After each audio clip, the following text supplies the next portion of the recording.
c'est Hossein de l'association Nouvelle Optique. Nous disons souvent que si Allah m'aime, il m'accordera ce que je demande ou ce que je souhaite. Cela n'est pas forcément la règle.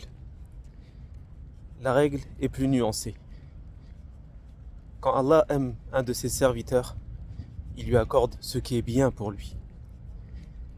Il se peut qu'on demande des choses, mais qui vont nous éloigner de lui.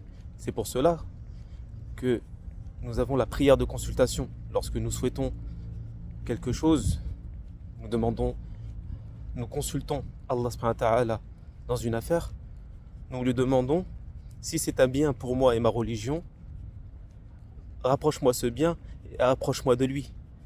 Et si c'est un mal pour moi et ma religion, éloigne cette chose ou cette affaire de moi, éloigne-moi aussi de cette affaire. Et cela est la bonne compréhension. Les plus éprouvés parmi les créatures d'Allah subhanahu wa ta'ala ont été les prophètes.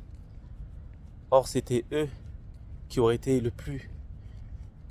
plus méritants à ce que tous leurs souhaits soient exaucés ou qu'ils soient éloignés de toute épreuve. Mais lorsque Allah subhanahu wa ta'ala ne t'accorde pas forcément ce que tu souhaites et que tu es un adorateur d'Allah subhanahu wa ta'ala, tu as une adoration de qualité. Nous prions comme il nous essayait de prier. Nous donnons l'aumône. Nous faisons des bonnes œuvres. Nous jeûnons. Nous respectons notre prochain. Nous ne nuisons à aucune créature sur terre. Nous sommes des vecteurs du bien.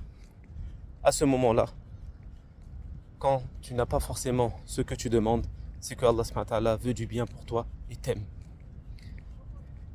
C'est pour cela qu'il faut patienter. Patienter pour, à un moment donné, avoir connaissance de la sagesse d'Allah subhanahu wa ta'ala. Vous connaissez comme moi le sens du hadith où Allah subhanahu wa ta'ala dit à Jibril après lui avoir informé qu'un serviteur l'invoquait, Allah subhanahu wa ta'ala lui disait dans le sens laisse-le invoquer, me demander car j'aime entendre sa voix. Et lorsqu'il n'aime pas une personne, il disait donne-lui ce qu'il veut. Et cela selon la hikmah d'Allah subhanahu wa ta'ala, la sagesse d'Allah subhanahu wa ta'ala. La règle c'est celle-ci. Donc si c'est un bien pour vous, Allah va vous l'accorder. Mais s'il ne vous l'accorde pas, c'est que c'est un bien pour vous aussi et vous le saurez à un moment donné. Donc le fait de ne pas forcément avoir ce que vous voulez dans la vie n'est pas un signe qu'Allah subhanahu wa ta'ala ne vous aime pas. Au contraire, Allah vous aime et veut du bien et veut que vous ayez une situation où vous excellez et que vous augmentiez votre foi. Comme des pieux prédécesseurs disaient, dans le sens de la parole, quand je demande une chose à Allah subhanahu wa ta'ala et me l'accorde, je suis content. Mais quand je demande à Allah subhanahu wa ta'ala une chose mais il ne l'accorde pas, je suis encore plus content, 10 fois plus content que cela. Car je sais que cette fois, c'est le choix d'Allah et Allah subhanahu wa ta'ala est le bon et le sage. Partagez ces vidéos et améliorons notre comportement, notre croyance et notre compréhension de la sagesse d'Allah subhanahu wa ta'ala.